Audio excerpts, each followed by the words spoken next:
Welcome to the Femsplainers. I'm Danielle Crittenden. And I'm Christina Hoff-Summers. And we're joined in the studio with Ella Ryder. Hi, Ella. Hi, Danielle. Sober October for Danielle. Danielle has become no fun at all.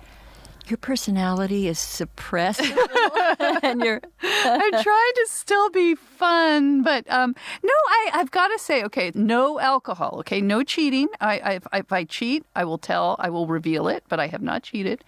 And I got to say, I'm feeling great. I'm feeling well rested. I feel sharper. Probably I'm less funny, but I'm definitely sharper. You're looking radiant. Oh, thank you. Yes, I think I think I've lost a tiny bit of that bloating weight.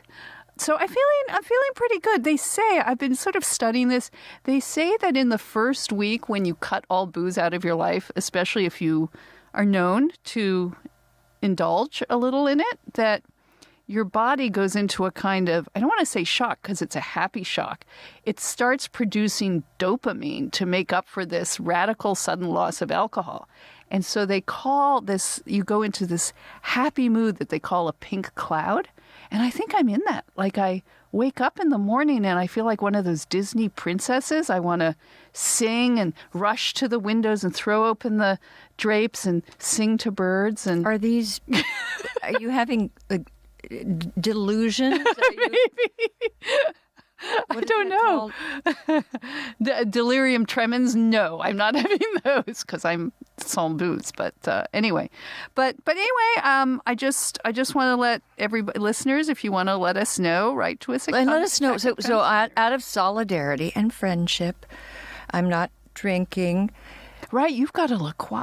We've both got La Croix waters. But I have to have a vice, and I've always had some. I've smoked. Yep. I've taken alcohol, occasionally pharmaceuticals, and now nothing. And I don't like it. I need a vice. So you don't feel, how long have you, I'm touched, Christina, that you're doing this in solidarity. How long have you gone without alcohol? About an hour and a half. You're not in the pink cloud moment yet. No, it's been a few days. Yeah? Yes. And I don't know. I think it's, I don't miss it that much, but we're going to a reception tonight. Right after the show. So we'll see how that goes. That will be a test. That will be a test. But you know what I find is that I like to have something in my hand. And if I have, right now, I've got La Croix. Yeah. And that keeps you busy.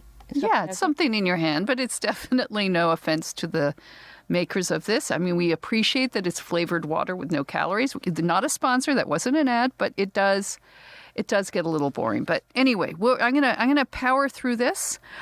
We had, for our top of the show, we always like to talk about some of the articles and things we found.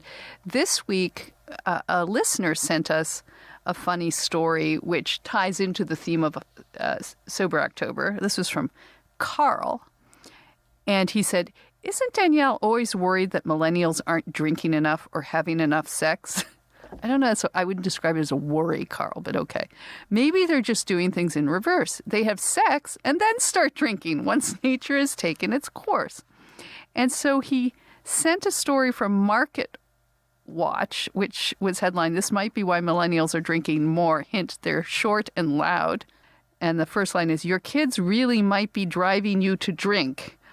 And somebody from Constellation Brands, their chief financial officer, acknowledged during an interview that Constellation makes Corona beer and Robert Mondavi wine, among other brands, has noticed that while Gen Z consumers are drinking less, there's been an uptick in alcohol consumption by millennials. That led an analyst to note, "When you said the millennials are drinking more, I'm like, because they have kids." And then that reminds me, like my stepson Tamler was at Disneyland, and he wanted a drink, and he went to a Disneyland, attendant and said, "Sir, is there a bar somewhere?" And he said, "Sir, this is Disneyland. There are no drinks here. This is a family park." And Tamler said, "I know it's a family park. That's why I need a drink." Exactly.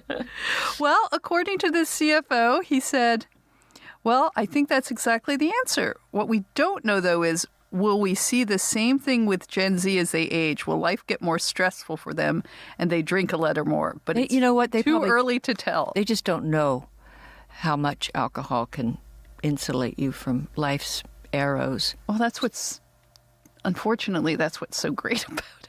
I know. I'm saying they don't know it. We talked last week about needing to drink at playgroup, but it's a phenomenon among middle-aged women that we're kind of drinking more and drinking more wine. And I was thinking that maybe a midlife crisis for women, whereas men get sports cars and divorce, we just hit the bottle. We just slump into our wine. Our Chardonnay. Well, I want to do something that's fun and, besides drinking sparkling water and not eating. I could work on some mean mocktails this that month. Could be fun. I could But can you put a little, I don't know, Adderall? I do take that. Adderall. Would make you. That would not calm you down. That would jump. That would. But I've taken it, and now it doesn't do anything. I don't need it anymore. I mean, I have to take it because I've been taking it, but. Do you really? You're on Adderall? Not right now. I take a little bit every morning. Oh, okay. Well, not because I have ADHD, just because I need to help to focus. Christina reveals her Adderall. You realize that's like speed. We're putting a generation of children on speed. Yeah, but I think it's good for adults. It's different physiology. Okay. No, I think I like legal drugs. Because you know what we could do? We could smoke pot. I have to say I've never been a marijuana person. No, I don't like laughing at nothing and then eating chips. The good thing about not doing wine is you do lose the weight. I mean, if you gave up smoking, imagine poor smokers who give up smoking and start to gain weight. At least at least dropping alcohol, we can lose weight. Well, I still have Nicorette. Well, that's all I have. Nicorette addict. Okay, we also last week we talked about my kind of softness for Elizabeth Warren, and then you said you were a Yang gang. I like Yang, and and my sister who's staying with me loves Bernie. Now he's in trouble, but I heard he's coming back with his heart problems. But he's better. He's better. His wife said he's recovering quickly, and that's very good. But no, not Elizabeth Warren. Okay, I even like Kamala Harris better. Okay, I was, as you know, I've liked her because I think she's, I like her civility. I'm not wedded to her. I just kind of like her as a person. And do you like the government programs that will probably take the nation into debts such as we've never seen? I mean, it's already dangerously high, but it's going to be out of control. You mean unlike a Republican who has run up the biggest debt? Yeah, well, in the history of time. I think she will be more like one of those Depression era housewives. She'll be maybe she'll be like the Swedes. She'll clean up our debt. We don't know that she won't clean up our debt. But anyway, I'm not. This is a nonpartisan podcast. I am not making any nonpartisan. Pro-Wang. No, just kidding. But there was an article, and this goes to her human side. Ella, I pulled this for this week, and I thought, how can you not just like this woman as a broad when I read this article? So, Ella, what did it say? So the headline is, "She completely objectified me. Husband of 2020 candidate Elizabeth Warren jokes about how his relationship with the senator began." So the article is all about the beginning of their love story. They've been married for, I think, over 40 years. Yeah. And it's a second marriage, too. So this is, yeah.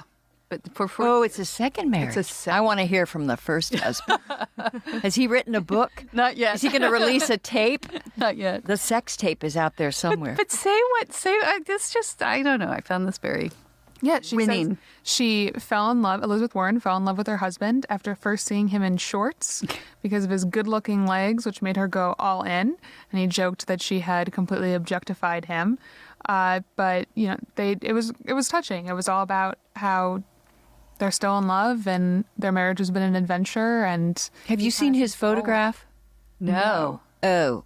Look at the picture. That is so mean? I'm just telling you objectively. After this touching story and Elizabeth touching. It was Warren showing focus she has grouped. womanly blood flowing through her veins and being attracted Not to when his you calves. see. Well, Hard to imagine. maybe her I acting like that. Maybe I just saw a bad picture. Okay, well, to your point, so we are now being carried among many other places, the Ricochet Network, which is a more conservative network. We're with some more conservative podcasts, and I noticed. I think this is the second podcast or third podcast we've posted on the Ricochet site, and there were 3 comments actually, but I'm only going to read 2 of them. That were really mad at me for saying anything nice about Elizabeth Warren. And one was from a man named Patrick, and he said, Christina, you'll probably agree with this. Christina is showing me a picture of Mr. What's his last name? It's not Warren. I think that was her. Oh, they have different names, of course. Well, no, but she's taken the name, I believe, from her first husband. She just kept it as... But she married him. That's a statement. He doesn't look...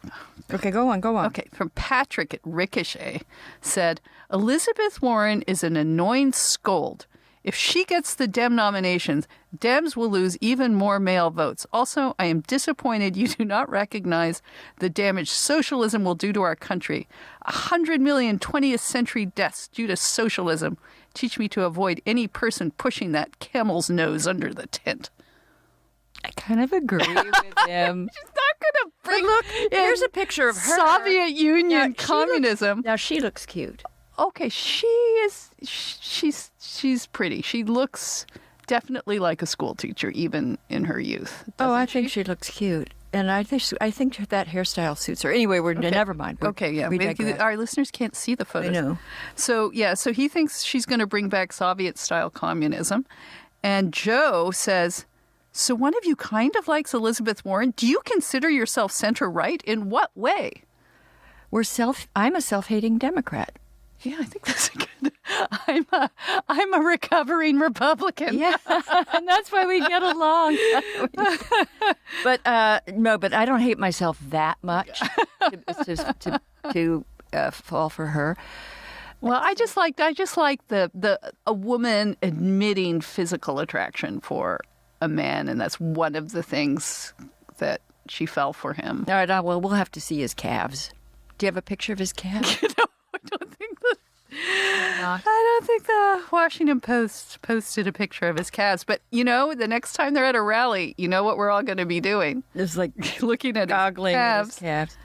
All right. Last thing before we bring our guest, and I'll tell you about our guest because it's going to be great. Christina, this is one you pulled from the British Spectator. It's part of our in mansplaining news, views of a mansplainer.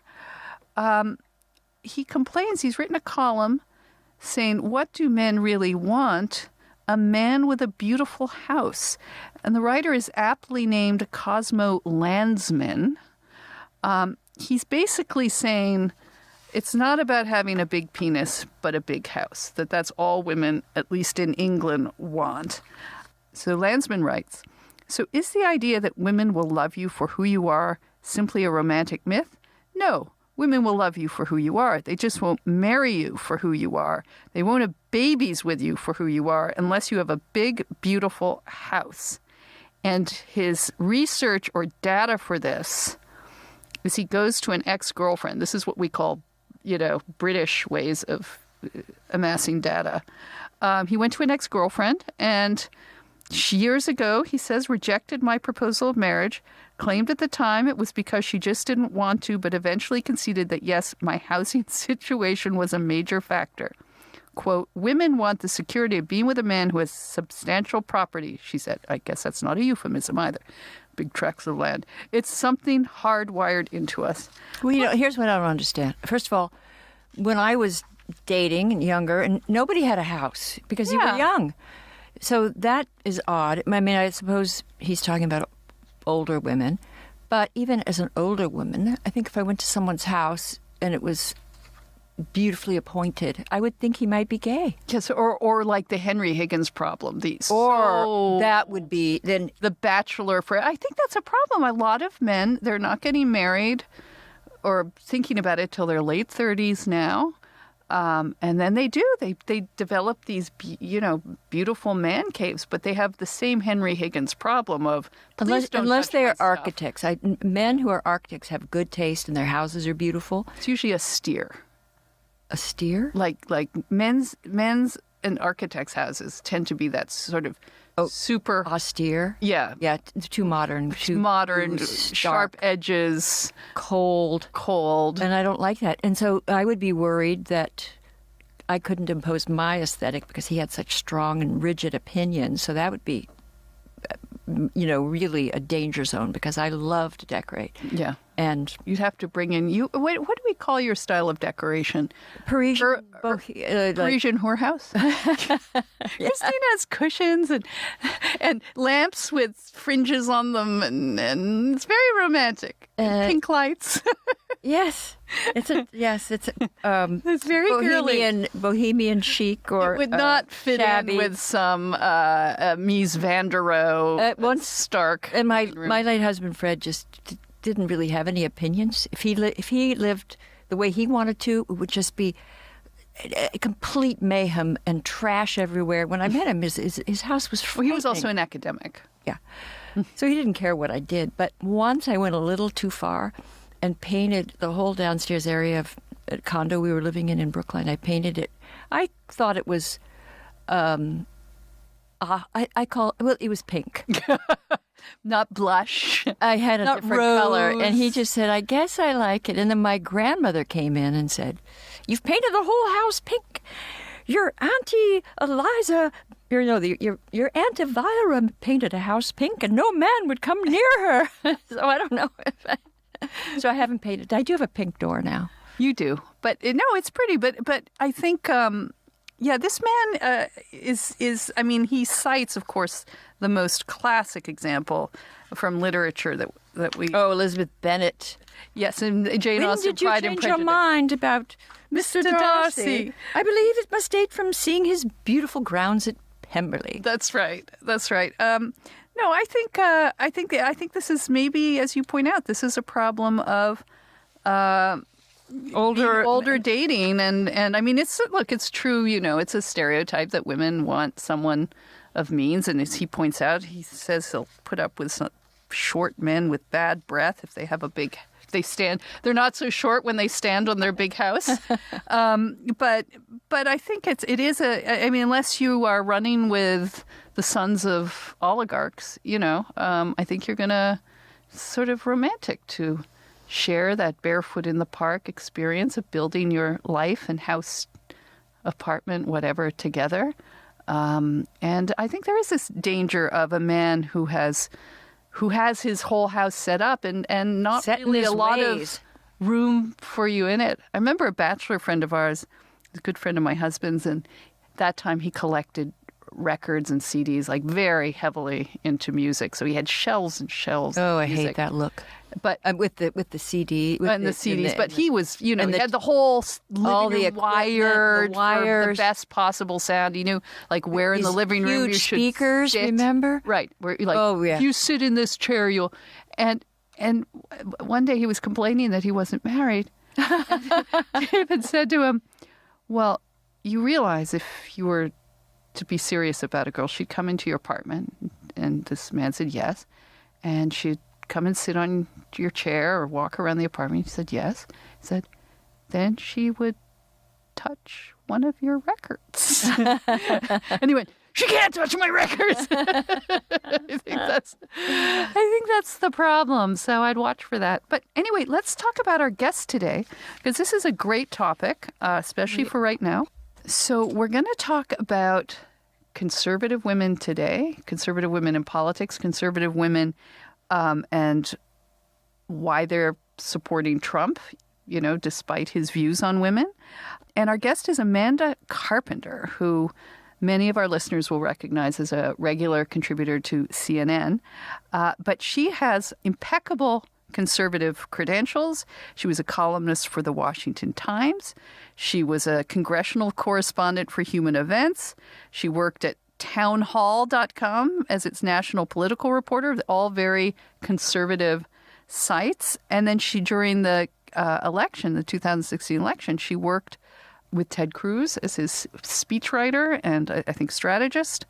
And then in 2018, she came out with a book called Gaslighting America, Why We Love It When Trump Lies to Us, and has been very, very down on Trump, not least because it was suspected that he, and we'll get her for sure to talk about this, planted an article in the National Enquirer suggesting with no basis at all that she was having an affair with Ted Cruz. She knows that he planted it? Well, we think so. We'll get her to tell the story, but we want to talk to her about conservative women and feminism. There's a whole lot that we want to discuss with her, and she's just a lively person anyway. She's a great woman. So well, let's bring her in. Let's bring her in.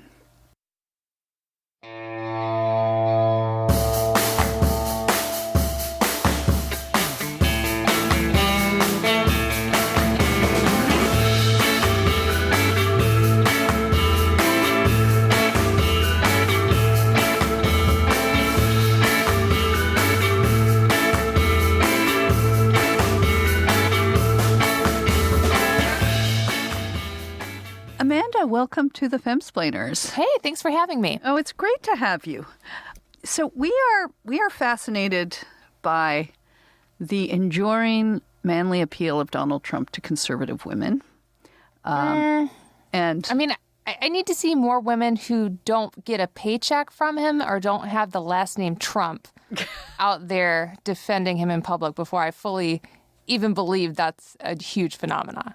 Well, one of the interesting statistics that came out early on, it's the most, I guess, cited statistic, which is that 52 exit polls showed at the time 52% of white women voted for Trump. Mm-hmm. And that's something I've been fascinated by. The exit polls were 53%, like you said. And then I saw other firms like Pew put that down to 47%. So Trump beat Hillary Clinton with white women by 2 points, 45 to 47%. Right. And that was because they decided, like Pew, that exit polls are incredibly unreliable because the people who will actually talk to an exit pollster are not the ones who are necessarily representative. And if you're a Trump person, you're a Trump person. So it's true that a much lower percent, not a much lower, but a 48% of they say women ended up voting for Trump. Just white women. White women. Yes. Right. That's a big key.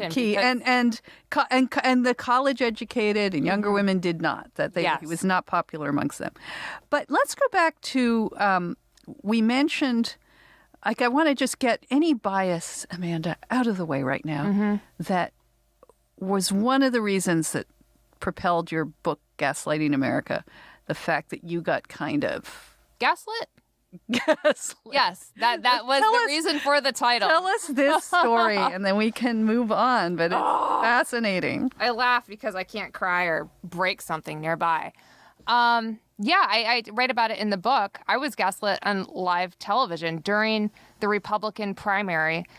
Before I started working for CNN, I was a senior staffer to Ted Cruz, working as a speechwriter and communications advisor on the campaign. Worked in both the Senate and the campaign. Left the campaign because they were moving people down to the Texas headquarters. I had two very small children at the time. I couldn't move to Texas. I didn't want to sit in the Senate and just work a desk job while everything else fun was happening. And so I left to pursue my career again in the media, which is what I was doing before I went to Capitol Hill and worked for Jim DeMint and Ted Cruz for 5 years. So fast forward to the Republican primary in that spring when it's very clear that Ted Cruz is making a good gambit for the nomination, running number 2 in many states to Trump. And then out of nowhere, there's this crazy story in the National Enquirer with a blurred out picture of me on the cover alleging that Ted Cruz had an affair with 5 women. Wait a minute. The National Enquirer never lies. Oh, and now we know so much more about how close the National Enquirer is to Donald Trump. Right? Like, we could suspect we it knew at the it time. Then that they were, he was buddies, and there was a lot of... And so it was very tricky how they did it. They never came out and said Amanda Carpenter and Ted Cruz, but they used my blurred out image on the cover. And so this set off a firestorm in the internet, like, who are these women? And like, if you Google my picture comes up of Amanda Carpenter from a roll call story working in the Senate. So it was like, it wasn't hard for people to put together. I was never named in the story, but I was very clearly implicated. Roger Stone was quoted in the story saying, well, I don't know if this is true, but this would really hurt Cruz with evangelicals, which was the whole point to this rumor, right? Because that was little did we know that nothing could hurt you with evangelicals if you're a Republican. So just to be clear, it never happened, never came close to happening.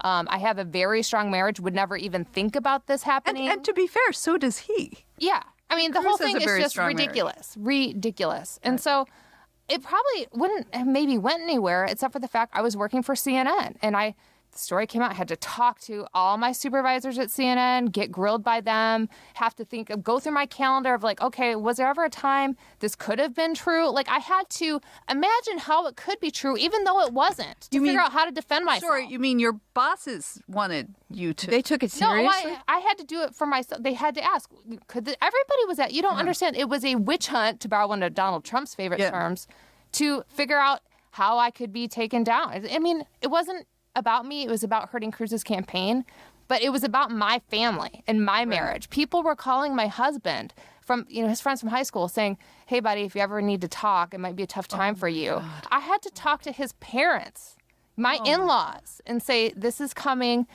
Everybody was asked, so yeah, it's funny, it wasn't true, but I had to act like it was true to talk and have conversations to explain that it never could be real. Yeah. Like I never traveled with, all these, just outrageous. And so that was being gaslit. But the grand finale was when I going to work, doing my job, because I'm not going to not do my job because these jerks started a rumor about me in National Enquirer. Like, that's the whole point. I'm an effective communicator on TV. They wanted me off TV. Like, that was obvious. And so I go for a segment, and they book this random Trump surrogate because you get very random people who want to defend him on TV. And we're just talking about, I don't even remember what the normal subject was, campaign stuff. And this woman says, well, you were named, Amanda, in the National Enquirer for having an affair with Ted Cruz. What do you have to say for yourself? And so I had to launch into it and say, this is tabloid trash. It's not true. Live television. And then the Cruz campaign had to put out a statement because it happened on live TV. The Trump campaign had put out a statement saying, oh, well, we hope it's not true, but it'd be terrible if it was. And remember, Ted Cruz is a liar. Lying Ted. Oh, boy. Did you and so feel I'm that forever with, yeah. I mean, sorry if this is a naive question, but do you know it was planted by the Trump campaign or Roger Stone, I guess? If he was quoted in it. I mean, I have plenty of circumstantial evidence. I have people who have talked to me with things I probably can't say that give me all the assurance that his campaign was absolutely pushing it. Mm-hmm. Saying you need to cover this, you need to look at this, you need to go find her, you need to ask her, da da da da da da. I mean, it was very real. And so you got so yeah, Gaslighting America. I lived through it. And did that skew? Did you have a positive? I guess what I'm asking is, did this skew your? No, it opened my eyes to how Trump operates. Lots of people are saying he gets other people to say things and push conspiracies that he wants out there. He smears people. He traps people into a narrative that is not true, but yet you still have to fight your way out of. And then just by putting people on such defensive, he wins in some way, right? Because he says such outrageous things, and apply this to any situation you want. He gets people to talk about it. I mean, a sex scandal, what's the most salacious thing in Washington you can come up with? A sex scandal. Everybody will talk about it. Everybody will cover it. Everybody will be looking at you, even if it's not true. Well, except for his own, right? Like he seems to survive them. But I'm curious about the evangelical support, and I couldn't understand it for a while, but then I read a couple of articles that helped me sort of grasp what's going on. And what they say is that for many evangelicals, there was a time where they were sort of players and they thought they could use politics and get their agenda through and now they've sort of given up and they move to another mode, which is just protecting their way of life. As the country becomes more secular, more religious intolerant, they see that there may come a time where, their churches won't be tax deductible, or they won't be able to run their schools, or, there'll be all sorts of constraints on what they can do. They're afraid they're going to be forced by the government to do things that go against their faith. And these would, we can imagine, we see these things happening and these battles brewing now between, you're a fundamentalist Christian or a religious Catholic, and you don't believe in gay marriage or gay adoption, and your charities then are at risk. And for Christian fundamentalists, their schools and so forth. And so they say that they thought that you had to have just some ornery guy who could stand up to these powers, the secular powers, the intolerant left, let's say. You had to stand up to them, and that's why they support him. Yeah, sure. I mean, I think this was part of the break. Like my former boss, Ted Cruz, we would go to all these faith and freedom events and all these speeches because the whole point was to try to convince people, I talk your language, I care about the same things as you, I have the same values. But they didn't want that on one level. They wanted somebody who would just be their bully and just fight for them because they felt under attack so much. It wasn't enough to have someone like you in the pew next to you. They wanted someone to go fight the left as hard as they felt the left was fighting them. And that's a calculation with Trump. So, I think it's a better explanation than just saying, oh, well, they're all racist or they're all... Right. That didn't make sense to me. And people, there is racism in all communities, but I don't think it's distinctive in that community. So I was interested in hearing that. But Amanda makes that good point, because Ted Cruz, I watched him speak to a hall of Jewish Republicans. He was... very good on those religious issues. I saw him sit with people and talk about going to their house at Passover. I mean, he's a politician. I'm not going to say it was sincere, but certainly he seemed sincere and certainly to understand religious issues. Yes, he cared deeply about understanding where everybody came from. I'm fascinated by this leap then. Like, no, but didn't they support him, though? Didn't he have won Iowa. Yeah. Yeah. But this idea that you need more than someone who is sympathetic, this need for this, as you say, bullying character who will take on the forces of the left that you feel under threat from. And that's true of women, too, that was the other thing. I mean, this man with his track record with women where he seemingly sees them as wives or sex objects kind of thing, or mother hens in the office who will be very competent. He always praises his secretaries and things, but very few women, in positions of actual power, department heads, but secretaries. But what do we call Kristen Nielsen? Sweetheart and honey? Yeah, sweetheart, Just honey. shoot him down, sweetheart. But so I'm going back to your subtitle of this book, Why We Love It When Trump Lies to Us. Do we love it, and do women love it? I mean, let's look at why conservative women want this bully boy, seemingly sexy. Well, what we've said, maybe they think of him not as a spiritual leader they identify with. They think of him as a general who's fighting a battle. They don't agree with his morals, but most people don't care about the morals of a general if you think, he's going to win. So that's the calculation. I mean, that's the best argument that I could find. Yeah, I mean, the reason I have the subtitle, We Love It When Trump Lies, because it does apply to many different segments of people. His base loves it because it helps him win at all costs, right? You lie about your opponents, Hillary Clinton, Joe Biden, Ted Cruz, whatever, knocks him off kilter. They don't know how to play that. Nobody knows how to play this game when someone so shamelessly and belligerently lies all the time. We don't have the coping mechanisms to really keep up with it. It's hard for us as human beings to process because instinctively we don't expect people to lie to us all the time. Right.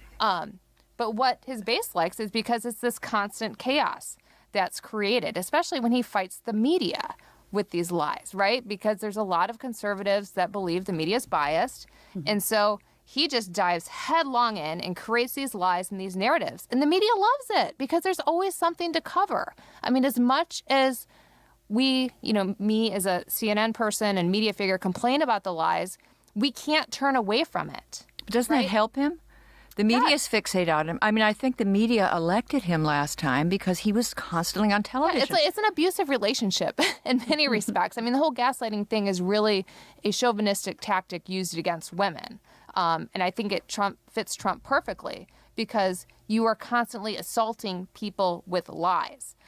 You can hate it but still love it because it gives you something to cover. You can love it because it's defeating your enemies. I mean, pick your poison. Mm-hmm. We are thriving on it on some level right now. Do you think he's going to win again? It depends on who the opponent is. I mean, it goes back to the old Paul Ryan binary choice. Well, also, right? I mean, the recent events of what is happening now, I think does sort of change it a little. But without getting into the politics, I want to go back to sort of conservatism and women. Even more broadly, I mean, you've been a conservative. Since college, at least, once I started thinking about politics. Right. And what drew you to conservatism? The cost of college tuition. I put myself largely through college after I blew up my shoulder and lost my athletic scholarship. And so finding out about the real price of college tuition, trying to navigate that process without a family to help you, going through the red tape of bureaucracy without getting any explanations why things were the way they were. Why'd you blame that on Republicans? I mean, on Democrats. Why did you blame Democrats? Because there was this lie, there's all this financial aid available if you don't have any money. No. Financial aid in the form of getting other people to sign loans for you. If you don't have someone to do that for you, there's no way. I mean, it's very difficult for a person to earn their way through college. I was on the college debate team, working jobs. I missed so much class because I was working jobs and doing debate team. It's amazing I graduated. But yeah, that was part of my evolution, just trying to fight that bureaucracy and just watching the school blow tens and 20s and 30s, thousands of dollars on speaking fees. It just seemed outrageous to me. There was no option for just a Spartan do-it-yourself college experience. And so that was the beginning of my political evolution. And then what carried you along? Did you find the conservative movement hospitable to women? It wasn't something, it's honestly not something I thought about until Trump, because I felt like it was. Because you were at human events. Mm-hmm. You were at I thought it was town hall. Yes. Because of the price of college tuition, I wanted to write about it. Got the door slammed in my face because I wasn't a journalism student. I was a communications student. So I eventually found my way to the Leadership Institute to start writing about it myself and starting my own digital paper, which was just me because I couldn't get anybody to join me. Even the college Republicans thought I was too controversial in writing about what teachers were making. So scared. So scary. So then I moved out to Washington after I graduated and never went back. So that was how I came here. I got my first job at Human Events. And yes, I thought everything was very welcoming. I mean, I never even thought about sexism among conservatives in the Republican Party until Trump. And that's a true statement. And now I watch all these people, even like my former boss, I defended saying, of course, the Republican Party isn't sexist. I've never seen it. I've never experienced it. And then Access Hollywood came out. And it's like, all you men I defended, where are you defending women now? Mm-hmm. Nowhere. So yeah, this is a new feeling for me. Were you surprised when your former boss Ted Cruz came around to Trump? Yep. I mean, especially you don't blow up remarks he made about vote your conscience, his and his wife. Yeah, I know. And his father. Didn't he accuse Cruz's father? That was the second National Enquirer story. Part of the Kennedy assassination. But remember, he made that hideous. He retweeted that hideous meme comparing Melania to Heidi Cruz, and it's so stupid and mean and sexist. I mean, it's just it's what it is. He's such a bully and such a child. I mean, I understand what Cruz. He has to represent Texans, and Texans are going to be upset if they feel like he's holding a grudge and doesn't want to work with the president. Logically, I understand all this. Emotionally, WTF. But in those areas of human events, politics, so you never felt. And did you? What was your reaction to that sense of? Certainly, when I was much more with the conservative movement and writing for more conservative publications, you did have that feeling that the culture was against you, that there was bias in the media. Mm-hmm. Did you feel that at the time, or have things just changed? I mean, sometimes, but I've always been a strong proponent. If you are conservative and you believe in what you're saying, you can go anywhere. Mm-hmm. Like I work at CNN. I have never felt uncomfortable, even when I was, defending Ted Cruz before I, have to talk so much about Trump.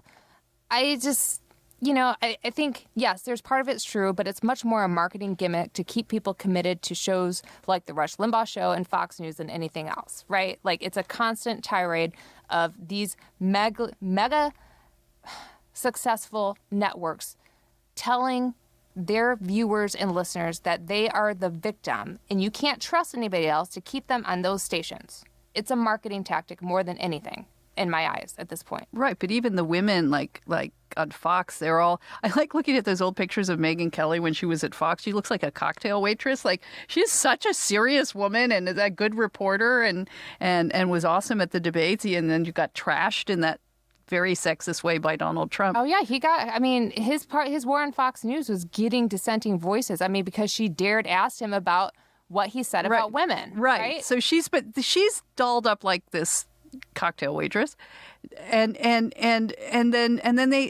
all of their headliners until Laura Ingraham joined, like she's the only sort of woman headliner, as it were, in the evening. But there's never been a lot of room, it seems, for women in those more important roles. In that there world, always seems to be one at the table. Right.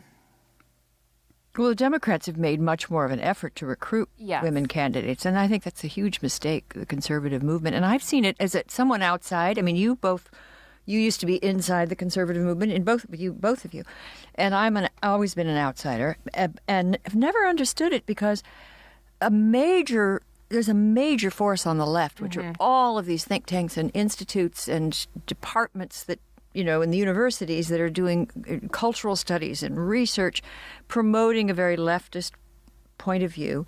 And these are resources that the Democrats, well, they used to be resources that they would draw from. Now they're sort of calling the shots. Mm-hmm. And as the Democratic Party becomes more left and more progressive, at least the base.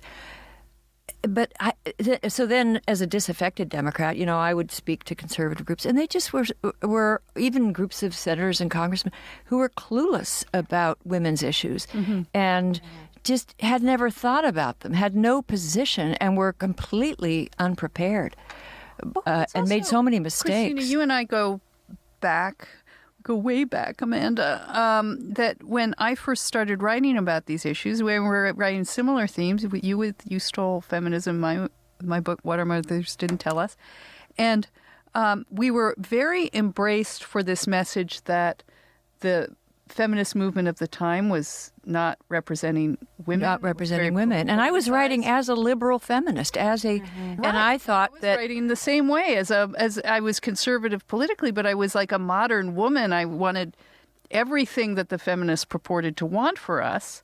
But there was just not a lot of room for men or children or families or all of these alternatives. Right. But looking back on it, and so I felt we were embraced by publications like the Weekly Standard and things that were then Wall Street Journal. But we were embraced for the message, but I just felt we weren't ultimately as promoted, as encouraged, as we might have been, as our counterparts on the left were, that we were very useful to trot out in television debates and write these pieces, but were we hired or promomed beyond that? I always felt that there was... I didn't feel that so much, but what I felt is there was no institutional basis among conservatives on these cultural issues and these women's issues. Right. There weren't the think tanks that were focused. There are dozens of women's institutes and hundreds of women's studies departments, churning out policy papers on the wage gap and on, just tax reform and things that are focused on progressive policies. But what did the conservative movement do to counter that and to come up with something? It was a male tree fort, I felt. Yeah. And girls were allowed, like, ooh, girls, but you could come in, let one or two in. And you can do, and they were like the women's issues, and okay, we'll get you to handle that. You can do the women's issues, but so I'm heartened to hear that you didn't feel that so much coming out the. I was in conservative media when I was much younger, and then I went to the Hill. Yeah. And now, so I will say I was in a position where I wouldn't be able to be promoted because I was like 22 and 23. Right. And so, looking back, it was all dominant male leadership. I can't think of a single female editor I ever had. Right. And now it's like it's gone back much worse than even in the 90s. Like suddenly this party of old white men. Mm-hmm. I mean, I used to bother me when people would say that. No, it's true. But it's so true. No, and it's the problem is that the right instinctively does not believe in gender or race identity issues, right? Like we're taught to resist that because it shouldn't matter and don't pay attention to it, and the left plays politics with it, and that's not fair, and we don't do that. Mm-hmm. But we do need to pay attention to race and gender issues because there are problems, and it doesn't mean you're not a conservative if you don't care about them. I mean, I see people who are pro-life making ridiculous mistakes about talking about abortion all the time. And I see it creates so much. What would be the ridiculous mistake? Oh, gosh. I have a friend who used to write for Politico. She recently wrote a letter to Kevin McCarthy because she was pregnant. I'm trying to remember all the details of this exactly right. At 22 weeks, she went to the hospital. Baby was not going to live. Oh, she had to deliver it. And the baby ended up passing away very shortly after life. Doctor said, there's nothing we can do. I'm going to cry. And so she had to deal with that. And then after she's listening to Republicans talk about infanticide and all this, and she's saying, you're saying I killed my baby. And she didn't. She wanted that baby so badly. And that's what she hears when we talk about this abortion debate. Right. And I had to tell her, you didn't do that. Just because your baby died in the hospital, but then you listen to Donald Trump and the campaign trail. They want to kill your baby. You go to the hospital. That's what I'm talking about. And so when women hear stuff like that, I mean, I'm crying right now just because my heart breaks for her, not only having to go through that, but then having to hear people talk about that and mischaracterize it. Right. So pay attention to that. And they can sound so indifferent and uncaring when they might not be if they were a little more aware and if they had people that could work out policies, because you need to have, even though the word is, it's been appropriated by the left, but progressive can also be, there's conservative progressivism. There's a Burkean approach to social policy. I would settle for people just not being assholes. I know you're very educated. I'm not. I should have went to one of those classes. Well, you went to the debating club. That served you well. I did. But just, how can you not care when you talk about that stuff? The way, it matters. And it matters to smart people, and it matters to women.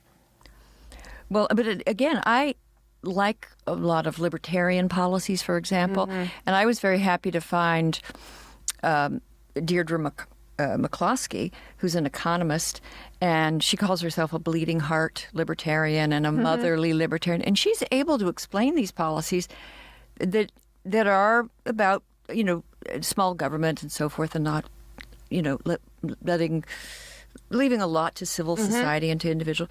But she does it in a way that's very compassionate, and she makes it all feel like if you are supporting these libertarian policies, you're on the side of human beings. And I listened to her and I just thought, I'd never heard these ideas explained that way by conservatives before. I mean, she's libertarian, but it's a little different. But even libertarians, and I've just wondered, why aren't there more voices like that? And they've made no effort. The parties made no effort to because I will diversity. Think back to the media critique. It's gotten so easy, right, for people just to go on Fox News and go through the conservative media network and not have to talk to people who aren't already in line with you. I think that's ultimately really damaging because they're not trying to find new ways to communicate their ideas in empathetic ways that relate to their everyday life. It's just knee-jerk socialism. I mean, the dominant analysis of any criticism to Donald Trump right now is, well, it's a hysterical left that's been trying to overturn the election because they hate Trump. I mean, that is like all you hear. Right? Like, we don't get anywhere to anything. But to be fair, in many on the left will just say, oh, well, this is just about white supremacy. Yes. They're just supporting Trump because of white supremacy. And I don't think that's gets us anywhere either. That's the oversimplification and demonization of each side. And of course, I don't think he helps. No, but it's funny. When I talk among my liberal counterparts at CNN, they always say, why is there no Emily's List on the right? Like, we're always waiting for that to happen. Well, there is one. Okay. And they are working, but they say the same thing, which is they hit this wall of non-interest from the party. And so they're recruiting women, and this is like maybe as hard a time as it could possibly be to recruit impressive women candidates for Republicanism. And Christina, you made the point, we were talking in here earlier before we started, that one of conservatism's failures is to provide an alternative to feminism, or maybe a conservative answer to feminism. Well, a moderate feminism, and which is where most women are in the country and even around the world, and not to have proponents of that in the party. That would mean they would have to be paying attention to these issues, listening to what the left is saying, because the feminist left is powerful in the Democratic Party. And what do conservatives have? They just get into a mess when they talk about any women's issues. And that's a good question. So what would a conservative feminism answer look like? What do you think it should be preaching? To me, it'd be home and family oriented, right? I mean, the issues that families generally care about: healthcare, education. People say environment, but I like the concept of stewardship much better. Taking care of what you have, your parks, your lakes, whatever. I mean, Teddy Roosevelt was a Republican. Yeah, well, Roger Scruton has written a book on conservative environmentalism. And that's the idea of care, nurture, and community. But he does it as a conservative. All of these issues there could be an intelligent conversation. There could be an intelligent conversation, too, on childcare and helping working women with childcare. And unfortunately, we never get to talk about that because it's always in this, well, that's just socialism, or people can't afford to do that. Or it's an elite thing, like just professional women who want to go pursue their careers need it. I tell you, the resistance I found, though, in conservative circles is the idea, well, children just shouldn't be in childcare. Right. Well, that would be ultra conservative. You wouldn't hear that from the average. That's dominant there. Really? And it's like, well, okay, well, what are you doing to support men so they make incomes to do this? Like, it's just not even an option. Or you could say, like, what are things we can do to help women? As we know, and it remains true, that women, when they have children, they don't necessarily want to go back working full time.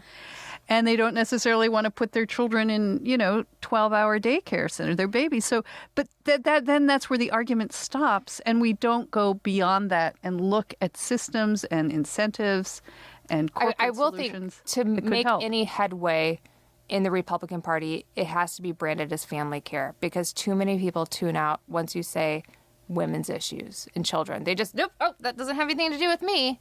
But I do think now the millennial generation, where you have two-income families and the man wants paternity leave, right? So get him involved right away. And this isn't childcare as a women's issue anymore. It's a family issue. Well, look, a lot of single mothers, right? You don't have that option. Oh, sure. Yeah. And so how do you help them, especially in a workforce? I mean, what is so bizarre about this Trump administration is it's like sentimentality for the era where the sort of man went to the coal mine and I tell you, that was an honest... I live in West Virginia. There's dignity in that work. Everybody respects the people that worked in the mines. I don't meet people who want their children to work in coal mines. No, exactly. I mean, honest to God, I grew up outside of Flint, Michigan. We love the car industry. We're proud of GM. Yeah. I don't know parents that wanted their sons and daughters to work on the factory line. We need those products, but also I don't know why Republicans don't embrace technological advances. Yes, and why should we be training people to do jobs that machines can do? If a machine can do it, maybe people shouldn't be doing it, and that's should healthier be and safer and more energy efficient. But and you can be the programmer. Yeah. But what I'm saying is it's a kind of nostalgia. Yes. For a kind of working class male-dominated economy that that doesn't acknowledge, actually, one of my husband David's favorite statistics is that there are more yoga teachers in America than there are coal miners. Oh, I believe that. And the foot shooting problem with Republicans is, as you say, it's anything that reeks of quote unquote women's issue. They're gonna. I mean, look, they had 48% of white women, and then even then, that's probably going to be older women, the non-college educated. I mean, what is it going to take to have almost no women voting for you? Oh gosh, will that? They're going to have to get voted out. I mean, that's just, women are now about 60% of the electorate. They can change the election. They will have a huge influence on whether Donald Trump gets elected again or not. Yes, absolutely. I think and this is something I've been focusing in on, it's the suburban women who will decide the next election. Yeah. I mean, essentially, they decided it for Trump by 2 points. Right. And I feel like this is a huge problem because, as you point out, Trump's Republican Party is highly chauvinistic and resistant to even catering to those issues. And what do you think the left is going to do to court Republican suburban women? Nothing.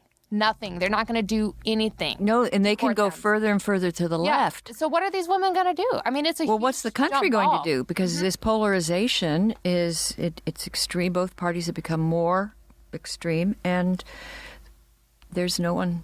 But those women are being ignored. Yeah, and I don't know what'll happen. So to go back to maybe my original question of, so what do conservative women want? Like, why? Stability. Why? Just in one word, stability. And why financial, economic, everything. Just safety and stability. It's what I want from my government. I don't want to think about my government all the time. I know. It's so annoying. And everyone's thinking about politics all the time. I don't want it in my mind all the time. But then do yoga. Yeah. But then why? It's also sort of not fair that the yoga teachers of the world aren't as valid in their political opinions get maybe they need sought out by unionize. CNN for their opinion as coal miners and diner dwellers. But why do you think conservative women even today still stick by Donald Trump? Is it just because of what you say, that they like the bully in him? No, because, I mean, people are people regardless of Trump. I mean, if you're just a regular voter and you want low taxes and you want a strong military and maybe you send your kids to private school, you're a Republican. You were a Republican before Trump. You're going to be a Republican after Trump. So it's just tribal. I don't know if tribal, but tribal, my values are the same. My values are not dependent on who is in office. I didn't vote for Trump because, too much happened. Mm-hmm. I couldn't do it. Mm-hmm. So I left the top blank. But I think there's a difference between people who maybe have to work in television or write about politics, who have to professionally put their reputation on the line. That makes the calculation different. But if you're just a regular voter and he generally supports the things I like, then yeah, you're going to pull the lever for him, especially when it's against maybe Hillary Clinton, who you've hated for the past 2 decades. Mm-hmm. Well, I want to ask you about the Kavanaugh hearing and what went on with that. Did you have strong views on? Oh, yes, because it's almost exactly, maybe it is exactly a year, more than exactly a year. It was a year ago. Yeah, I mean, that was just such a show. I mean, her friends didn't corroborate the story. That's kind even of her father apparently hasn't cooperated. Her father. If you were going to take somebody down for this, I need more to go on. And there was no evidence. So you found yourself on that siding with Brett Kavanaugh? I don't know if I side with how he acted during the hearing, but if I were a U.S. senator, I would have voted for him. And what do you think, aside from, let's say the incident was true, or hard to establish, but this idea that what you did, back as a 17-year-old boy. Yeah, generically, I don't think there was enough evidence to prove that he did that. Although he ran with a wild crowd, clearly nothing like the crowd I grew up with. These but let's kids say he did it. Let's say he did it. Would it be valid? Yeah, because I think there's 16, 17-year-old kids that go to jail and have their lives ruined for doing stuff like that. So, yeah, if he did that and he had been arrested, he would have never been a Supreme Court judge. So, yeah, that would have mattered. So it was just the credibility If he raped issue. somebody, I mean, it still is like what happened, even if it did happen. You know, there's just too many questions about it. Right. But yes, if he had raped somebody when he was in high school, yeah, that's disqualifying. Absolutely. Disqualifying. But he was accused of this, and there's been no corroboration. And so it's metaphysically impossible to know. And what I thought was interesting, there have been books now from conservative and then more liberal women. And even the liberal women, you can see that they are kind of amazed that his record has been impeccable since college. Yeah, and that's what did it for me. Usually there's a pattern of behavior. There's a pattern. There's got to be real-time corroboration for me, a pattern of behavior, and somebody willing to go on record. Like for sexual assault, whenever this happens, we have to talk about it. Those are the three things I look for before saying, okay, he did it, he's canceled. Okay, so just what we're saying here is an example. If we talk about a conservative feminism or a moderate feminism, we could be pushing those issues that way, that not to go all the way with, believe all women, trust women, because... Yeah, I mean, I'll listen to, if somebody's got a story to tell and they want to be listened to, listen to them, yes, and treat them with dignity, but you can't automatically believe anybody because they're human and humans get things wrong. and that would be to just, take away due process altogether. Although I do think he lied about never getting blackout drunk. I just don't believe that one. I think actually, to your point, Amanda, that was like whether do we know that he blacked out? Oh, I think there is enough. Who blacks out? Do you black out from beer? Yeah, you black out from enough. You drink enough of anything. No, but I agree with you. Let's say I believed he did it, and as described, it's more to me what was that he was clearly a wild guy, and a lot of 17-year-old boys. I mean, my 17-year-old daughter will say, they're horrible. They're gross. They have no way. They have no out. This was like, it opened my eyes to a very privileged way of life for kids that grow up in, the Tony suburbs of D.C. And let me tell you, the girls were just as wild. But the point was the truth.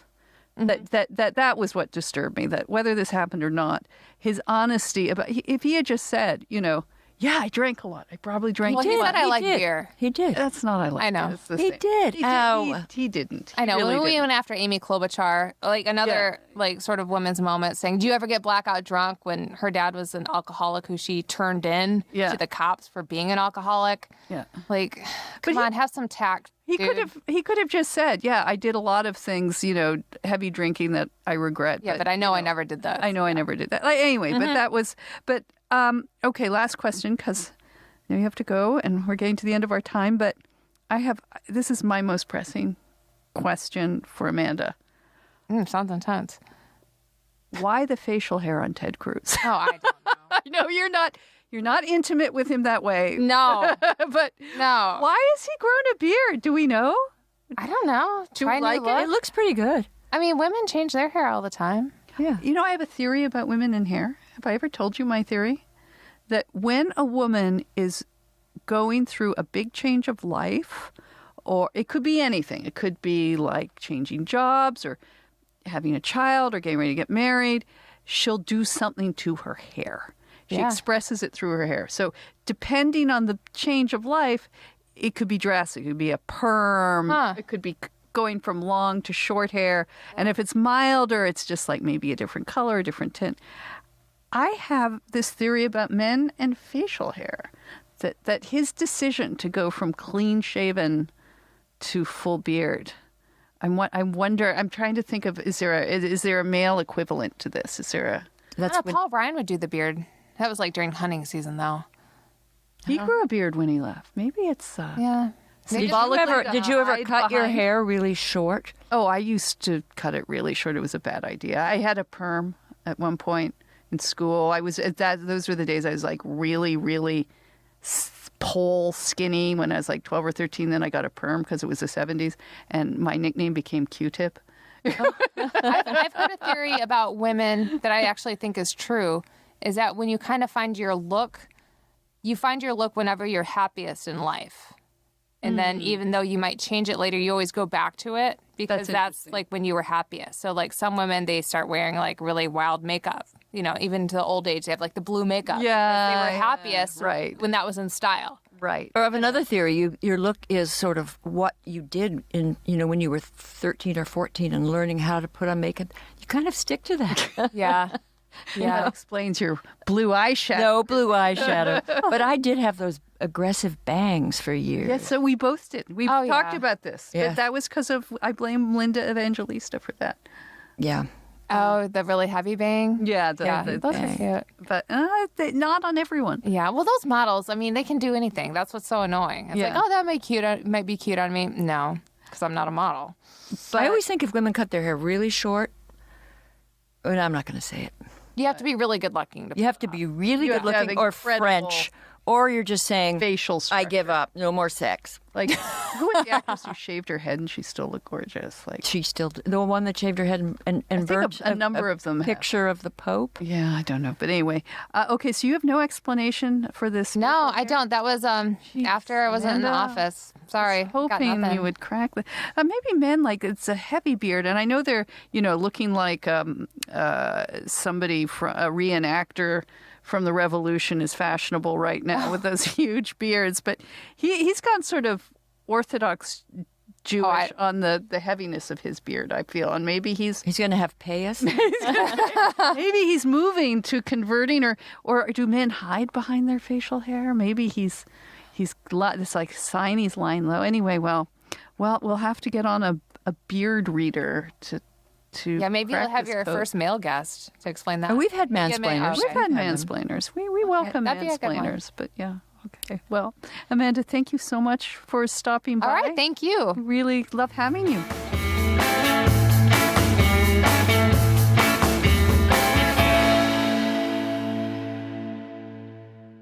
I am fascinated now by this idea that we talked about with Amanda about I didn't want to call it a conservative answer to feminism, but... Well, it would be feminism, but it just wouldn't be...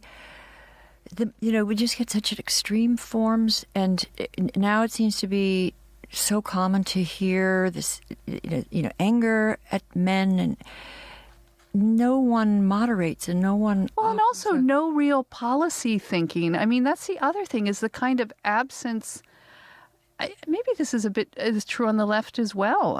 In any kind of serious policy making around families that kind of breaks the mold of what we've been talking about and arguing over for 20 years. Well, I've thought this for years, because if you look at data on women's preferences and men's preferences, what you find is that there's 20% of women want, even if they have children, they want to work full time. Ambitious careerists. About 20% of women want to be stay-at-home moms, and then 60% are in the middle. They want to work, but then when they have children, when they're young, they pull back. They're called adaptives. And very good research on this. The Pew Research Institute, we've had this forever, though. We've talked about this. But where is the women's movement is sort of behind the full-time workers, and they do propose policies to make that possible. And where are the policies that they do have in Scandinavia and most of Europe, Western Europe, to help women that want to work part-time or want to stay home? Or are going to face, like, one of the biggest employers in America of women is retail, and those jobs are very much threatened by, the internet and online shopping, in the way that coal miners, are. And you just see nothing about that. Nobody talking about that. And there is one person, but I'm not going to say his name. Elizabeth Warren? No. Andrew Yang. Yeah, he is good. Yeah, I want him to be the Secretary of Labor, I think. I think that would be amazing. But I didn't want to bring it up, Christina, but there was this video of you that was kind of making fun of you. A parody video. Really. It was a parody video. It was funny, but here I was going to defend you on this. It's a parody video, and I'm not even going to. First, I don't remember who made it, and even if I did, I wouldn't tell you guys because I don't want you to find it. But it was sort of this woman like Christina holding a martini glass. Hey, You don't drink martini. I don't drink martini. But anyway, you were holding a martini glass, or this character was, and it was sort of based on the factual feminists, if factual feminists married the femsplainers because of the drinking. Yeah.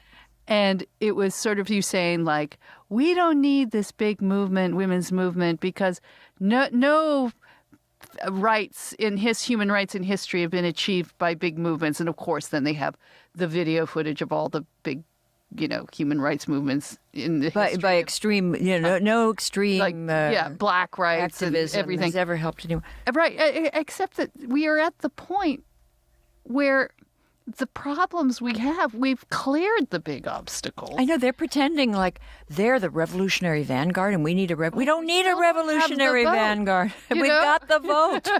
and the problems we have are very tricky. Yeah. They're subtle. They're important, and they require real policy thinking in new ways that affect real women.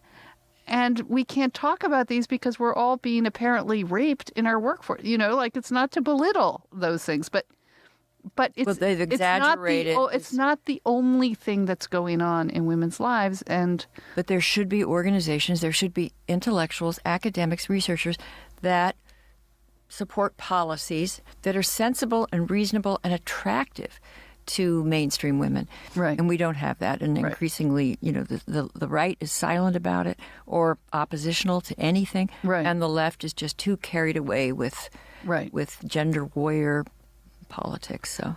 Well, anyway, that was interesting. Obviously, we'll return to this. Maybe you and I will just build this new movement together.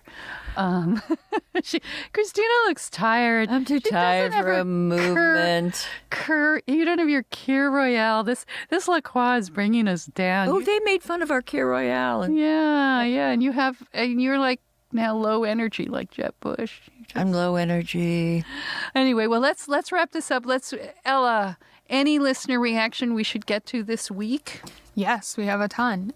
So from Rose, this is in response to our episode with Candace Bushnell. And she is responding to Candace saying that when she got divorced, a lot of young men started hitting on her. She said, the same thing happened to me after my husband died. Suddenly younger men were hitting on me. I found it very creepy. They reminded me of my son. What's creepier is now 20 years later, my new husband will soon be 70. When did I start sleeping with an old man? Good one, Rose. You haven't found younger men hitting on you. We discussed this after Candace that this. I don't know. Maybe here and there. Certainly in the YouTube comments. Oh, okay. When I make videos, when I was on Bill Maher, the comments. Some of them are quite flattering. You're still sailing from those comments. All right. Thank you, Rose. Very good. We have more listener reaction from Michael, who says, your recent podcast has made me aware that I am a hopeless perpetrator of benevolent sexism. Whether it's opening doors or lifting bags to an overhead compartment, my whole life is one long, disgusting maintenance of the patriarchy. What's worse is that these dastardly Southern women are complicit in my sexism. They actually seem to enjoy it, the fiends. I was surprised to hear your most recent guest complain about working in a male-dominated industry.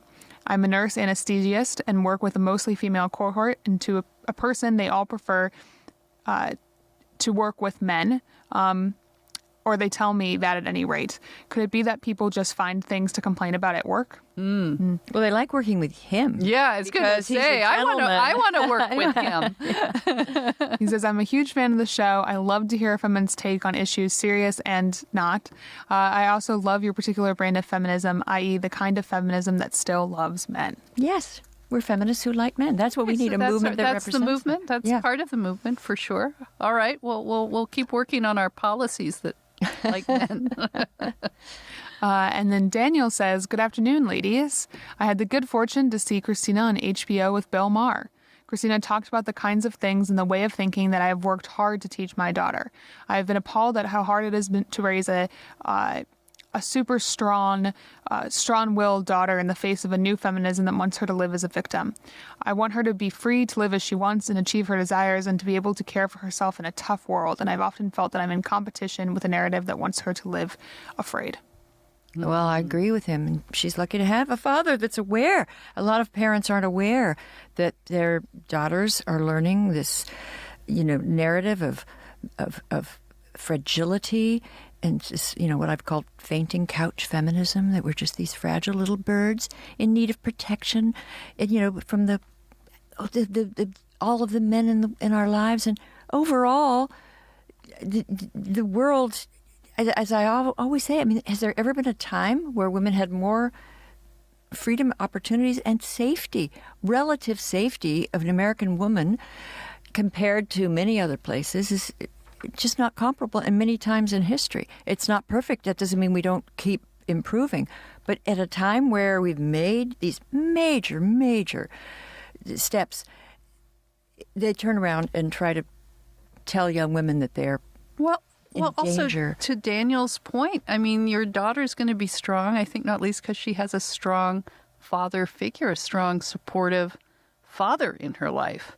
And that's, I think, key to helping women be strong and have these role models, these male role models in their lives that aren't, Yeah, it's important what you say. Scary. Male role models are important, as well as female role models. And too often, the feminist movement acts like if you're reading a book that isn't about a girl, if you're reading a thinker who's not a female, then you're not seeing yourself in the book. You don't have to see yourself in the book to identify with the person and stand on their shoulders and see the world. It could be a man or a woman. I don't like this idea that you have to identify. It has to be a reflection of who you are. And so much of the effort in sort of educational feminism is around girls seeing themselves. No, girls should identify with the great people who've come before them, men or women, and not to pretend like it just has to be this world of women. We can, any men, are there as intruders. Right. Well, hang in there, Danielle. Thank you. And we had a lot of listener reaction this week.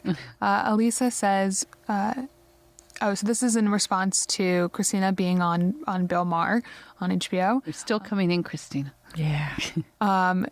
She said, I'm a woman and I don't have children and I don't find being around children rewarding. And she thought that you were extremely condescending, Christina, when you said women over here in early child education fields they find rewarding or something. That's what you said, that women should be, or not women should be, but women gravitate towards fields. I'm not making a judgment. I'm just describing the facts.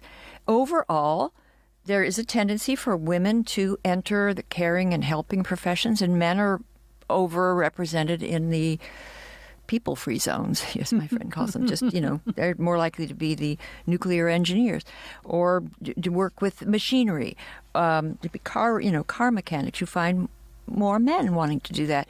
And it's just the way it is.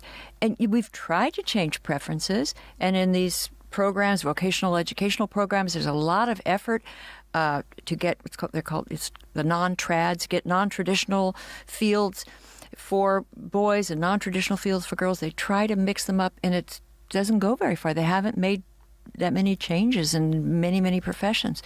And if you look at who's majoring in engineering and who's majoring in computer science, it's just a lot more males. Females are in education, psychology, well, just about everything else. So it wasn't that I was approving it. I just think maybe at some point we have to say that these are people's preferences. Now, she says, I'm not like that. She says she's the exception. The exception, of course, we're talking about averages. And if you just study statistics, you discover that, she's just talking about averages. No, I'm talking about averages. Yeah. She says that she started a data entry job out of college, and a male colleague who started that same month doing the same job with the same college background was paid $5,000 more than her. And she says she doesn't even call herself a feminist because of the oversensitive culture we find ourselves in, but that she thinks you get the pay gap issue wrong. Well, she's saying that she knows that she works the same hours as you work. You have to, it's possible. I'm not saying it doesn't happen. Mm-hmm. What I'm saying is there's no evidence of systemic wage discrimination by employers who they hire. A company hires a man, hires a woman, and then just pays him more for the same work. Usually it's more complicated. He works more hours, or he has a specialty that pays more. Now, when you do those controls and you look at the relevant differences, the wage gap narrows to sometimes in some studies it vanishes. Right. altogether. And again, you're talking about averages, and our listener is, or actually the Mar TV watcher is discussing her situation and then saying, therefore, everything you say is wrong because it didn't happen to her. me. But I do feel condescended to Christina by you because in my house, guess who wields the power drill? Guess who builds those IKEA bookshelves? Guess who goes and fixes things? You're like the boss. No, I'm the handy one. I just want to like blow away the stereotype. Well, I have to say, when my late husband, there would be something that he repaired, and there was nothing he couldn't repair with glue and pipe cleaners. And we'd see him coming, and it would be he really could do it, but it was a month. It was like I didn't even know what you would fix with a pipe cleaner. he fixed a muffler, and we once had a house guest. I don't know how we had this guest, but from New Zealand. And his tooth fell out. And Fred glued it back in. And did put like pipe cleaner braces around. Okay, is that it? That's it. Okay, well, thank you, you guys. Yeah, so don't forget, if you want to come to Nashville or are in Nashville, we will be there the weekend of the 25th, 26th of October for Politicon. So we'll be doing a live podcast from the stage. Also, seriously, $1 a month, guys, keeping this podcast going, $1 a month. If all of you did that, we would never have to have an ad again. And we could do more stuff. We could offer you more bonus podcasts as our listeners on Patreon get every month. They get our secret Last Call podcast. And we just somebody gave us a big donation, and he got a free Femsplainers shot glass. So like we used today with Amanda, who had a shot of vodka for her cocktail. But pretty much vodka soda was her thing. But anyway, we appreciate the support of those who do give to us, and go to patreon.com/Femsplainers and maybe you'll get a shot. And go to iTunes and review us. And if you like us, if you don't like us, do not go there. But anyway, thank you. So we'll see you next week. Bye-bye. Bye. Hey, thanks for listening to the Femsplainers. Keep up with us on Twitter and Facebook at Femsplainers and on Instagram at Femsplainers Podcast. Send questions and comments to contact@femsplainers.com. A big thanks to Ella Ryder, our research and in-studio production assistant, and to Nat Frum, our audio and video editor. And we're proud to be part of the Ricochet Network and grateful to the American Enterprise Institute for allowing us to record in its studio every week in downtown Washington, D.C. And miss something? You'll find everything you need at our homepage, femsplainers.com, including links to past episodes, our sponsors, where you can sign up to support us, and even to merch. And please don't forget to like us or give us 5 stars on iTunes. Thank you. Cheers. Cheers.